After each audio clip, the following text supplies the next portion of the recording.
Hi, welcome to my channel where we question everything.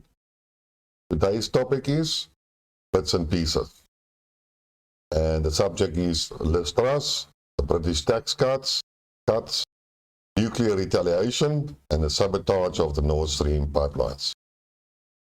So let's start with our favorite persona in the world, Liz Truss.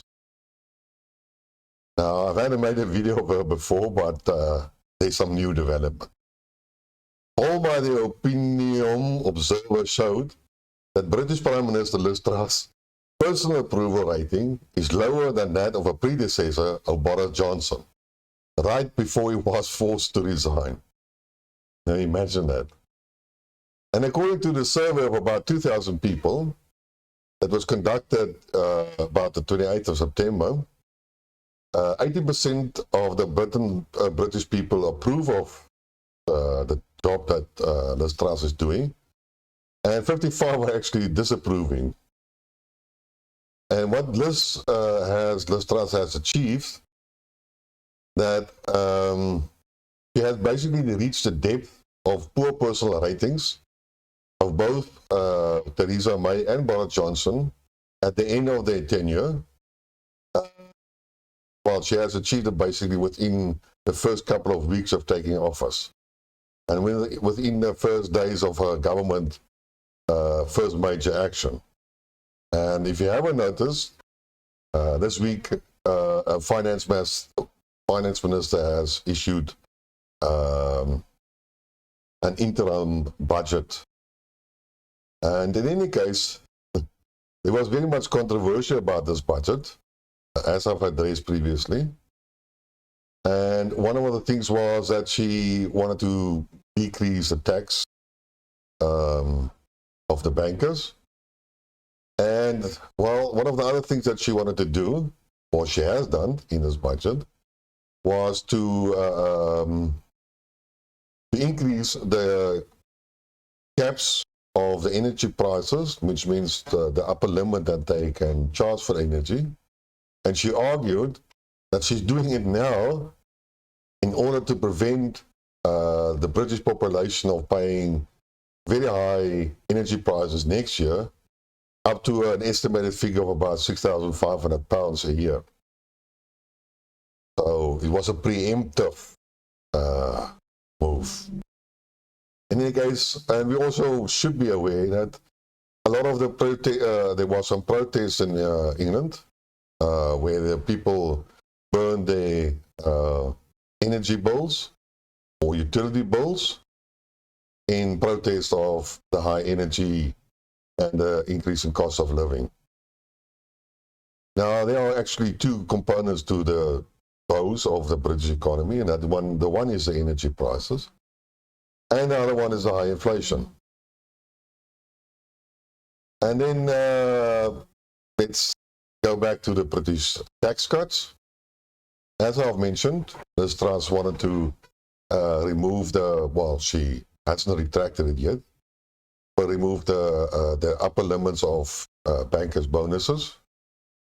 But they also wanted to, they have reduced, or they wanted to implement legislation that removes or lowers the upper tax limit for the rich people. And the plan was to reduce the maximum tax rate of 45% for people earning more than £150,000 to about 40%.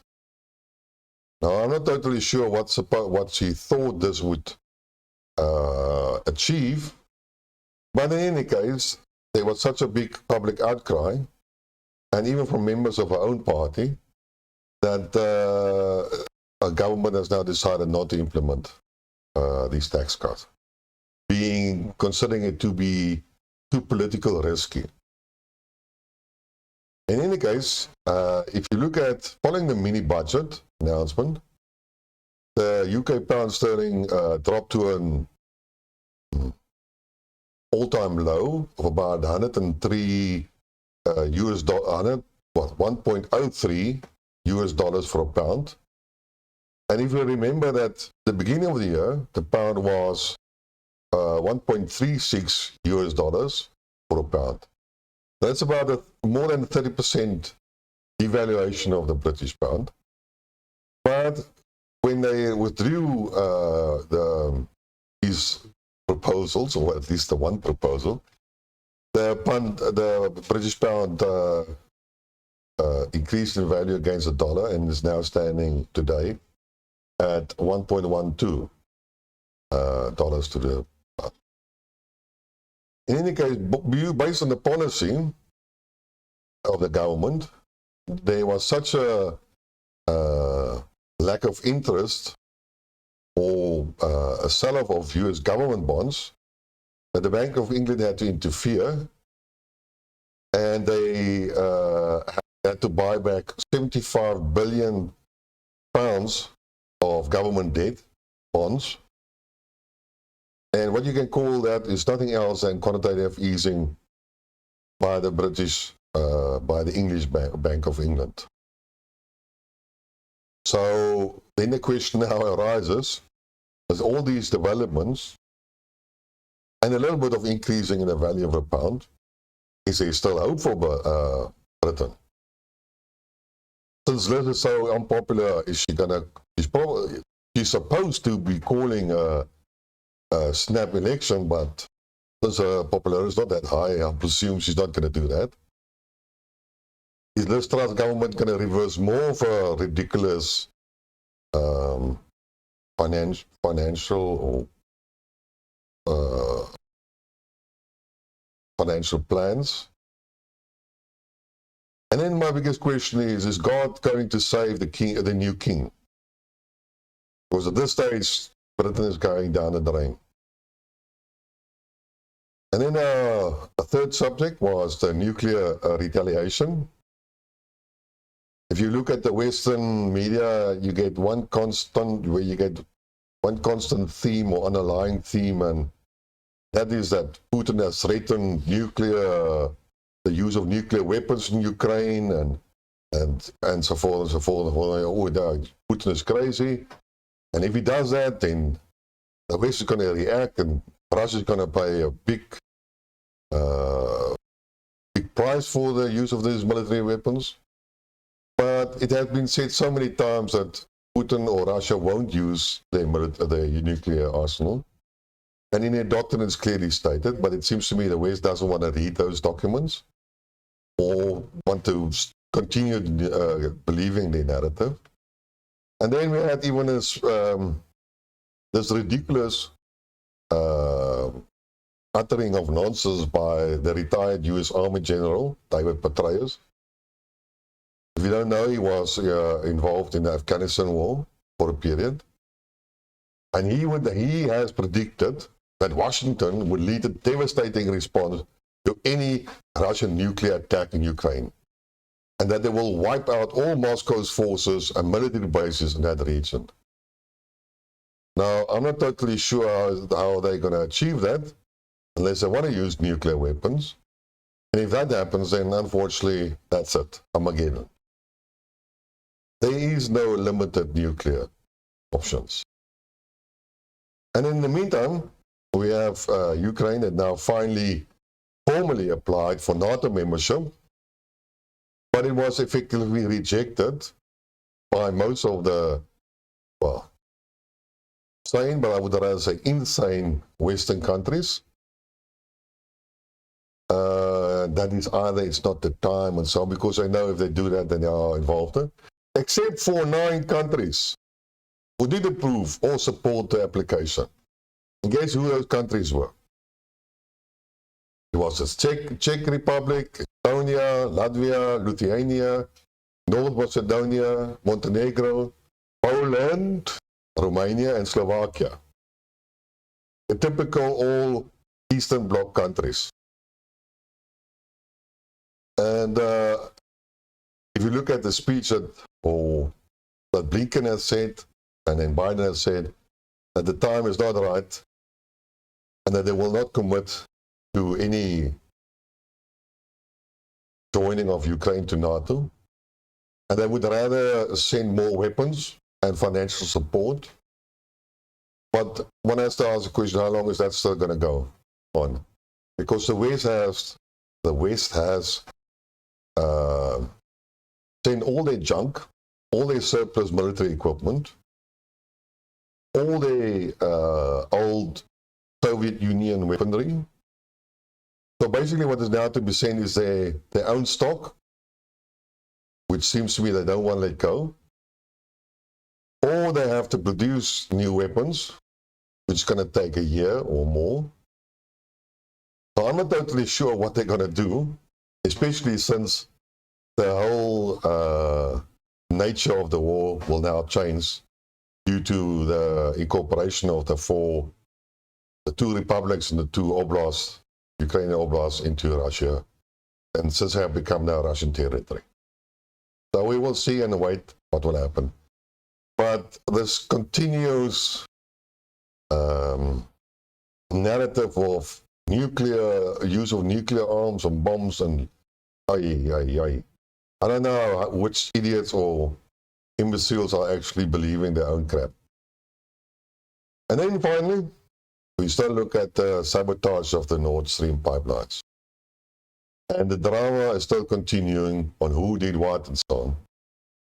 And what did we all expect? Russia is going to be blamed for the attack, for destroying their own infrastructure, for which they have paid billions for, to do what? Cut off the gas, possible gas flow to Europe, when they just could have closed the tap. But I did address in the previous video why they wouldn't do that. But they have cut it for Italy. So it seems to me my assessment wasn't totally correct. But then the whole circumstances around Italy is not that clear. And then all the pro-Russians, punters, say that naturally the main suspect is the USA. Now, it might be true. The Americans might have blown up the pipe. They threatened to do that before, or explicitly said that they will prevent the Nord Stream 2 pipeline to function. And one has to ask yourself whether they have the goal to try to convince the people that they are innocent, they haven't done it. But if you look at the big lie of the weapons of mass destruction that led to the Second Gulf War and the destruction of Iraq, then yeah, maybe they might be so idiotic or lying in your face type of attitude. But one has to ask questions. That is what we do in this channel. And the biggest question is basically, if the USA or America is the most likely culprit to do the sabotage, would that entity then do it? If I tell you I will kill you, and then you die, then I am the natural suspect. And that would count a lot against me because I have threatened you. So one has to ask you a little bit of that question. And then the general narrative goes around, or the general statement from the Russian supporters is, and even Putin, and the question is usually who benefits. And I have used the same quote in my previous video. But it's a very dangerous and a simplification, very dangerous attitude and a simplified viewpoint. So I just would like to present an alternative. Well, firstly, what I said is that you could have had the Green Party, who are fanatics in any case. They might have organized a clandestine operation using private contractors, and they would have destroyed the pipelines. And one has to look at motive. Opportunity would have been easy to do. Motive would also be easy to identify. They want to basically close the back door for Germany to receive the gas and force them to invest and promote and support the Green Deal, which is renewable energy. So they have motive, they have the means, and they have the access to do it. Whether they'll be fanatic enough to do it, that's a different question, but it's an open question. Then we look at who else. Now, through the whole, since the start of the SMO and the events in Ukraine, and even before that, the actions in the EU, but lately in the last couple of months, since the start, the Poland, or the Polish people, Polish government rather, have shown a very aggressive attitude towards the whole conflict, and especially Russia. And I can understand why they might hate the Russians. And then you can identify them as a possible suspect. Why? Well, they have a huge hatred for the Russians, number one. They do not support in total the EU as an authoritarian entity. Germany has already pointed out on several occasions that they would like to rule the EU. They wanted to have the army, the European army, under German control. And even Stolz suggested that the veto power, the effective veto power of all the countries involved in the EU should be reduced to a consensus vote with the control of the German government. So you can see that the Germans are trying to start to control the EU. And since they were always producing the biggest financial contribution to the EU, that is a natural outcome of that. But the Polish people didn't want to accept that, and there is some friction between them and the people in Brussels. And so Poland might consider the Germans as a threat, or to put them a little bit down, cut them short, you know. If you cut the bush short, that's basically what I mean. And then what they have done recently is they have instigated or initialized a claim for war reparations for World War II to a value about a trillion euros, which the Germans said, whoa, whoa, whoa, no. That matter has been settled in 1959 or 56, I'm not totally sure, where they signed an agreement under Soviet rule, which the Polish tried to reject. But one thing one has to forget, the Yamal gas pipeline goes to Poland, and the Polish people have cut it off before, so there is no gas flying through the Yamal pipeline through Poland to Germany. So that pipeline has been effectively cut off. And we also know that on the day of the explosion, there's a new pipeline from, I believe, Norway to Poland that was opened. So as you can see, the development is what, firstly, the Polish government controls the Yamal line, so they control that flow of gas. And then you have the Polish that will receive the gas from the Norway to Poland. And will that only be for their own consumption? No, they will maybe transport it to Germany. So that gives the Polish government leverage over the German government, whether you like it or not. That gives them motive. And they are very near to the position where it was exploded, so they have access. Like I said, 100 meters is not difficult to dive, so they would have the technology and the people capable of doing it. And as a state actor, it's not difficult to do. So there are also possibilities. And they are crazy as hell to do it. And then you have the other three small countries like Lithuania, Estonia, and Latvia. Oh, they are so fanatically, don't want to even go there. They might just do it for the pleasure of hating the Russians. Don't care about the rest. So their motive is just their insanity.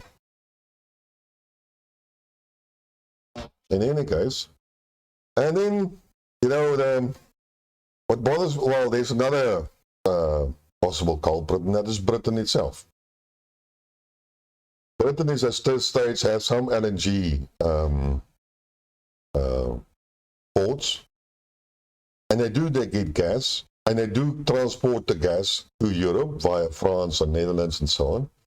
And I've mentioned in my previous videos that the French and the Netherlands guys were complaining because there's a lot of contaminants in the gas that they receive from Britain, and some of that contaminant is actually radioactive. So you see there's a little bit of problems. And Britain is enough of a poodle that just to please the Americans and gain their goodwill, they might just go alone and blow up the pipeline and say, hey, Biden, see what we did. Come on, give us some trade concessions. That's your motive. Do they have the capability? Yes, they have the capability. It's not even a question. And then there's the other thing is that when we look again at the Americans in the USA and ask yourself who benefits and so on, it's these Americans, yes. There are two reasons why they would benefit. The first one is the control of Europe and economic conditions. One can, matter of economics or that you can address. But the other side is usually that America exports LNG to Europe. But then one has to look at how much can the Americans really supply? And it's about, I think, 50 million cubic meters, which is only a third of what Russia delivered. So the Americans cannot replace the Russian gas. So all they had to do is limit, basically, Nord Stream 1 and 2. Nord Stream 2 would have been cut off, limit Nord Stream 1. And they would have sold all their gases that they can produce to Europe and made a killing on the profit margin. And I also know that a lot of these fracking companies and so on, and there's a reduction in fracking rigs and gas supplies and oil supplies that are being pumped out because the wells have a very short lifespan, and these fracking people are at this stage limited by new investments because of their investors that want the return on their money. So they are prevented of doing new wells, and therefore they cannot extract all the gas and oil that they want to or can. So there's a limit on the supply side as well in America. So the Americans are not going to benefit that much on the gas side, maybe on the economic collapse of Europe, but then again, if the economy collapses, then what market are you, if the Americans want to export to Europe, but nobody, the economy in Europe has collapsed, then who's going to buy their products? So I don't always understand the logic that other people are trying to convey. But what we do know is one thing. We all are speculating because we have no real information. And the biggest question one has to ask yourself, will we ever know? That's my story for today. If you like what you heard, there's a like button. Didn't like, dislike button. You want to hear more? Subscribe to my channel, please. And until next time, cheers.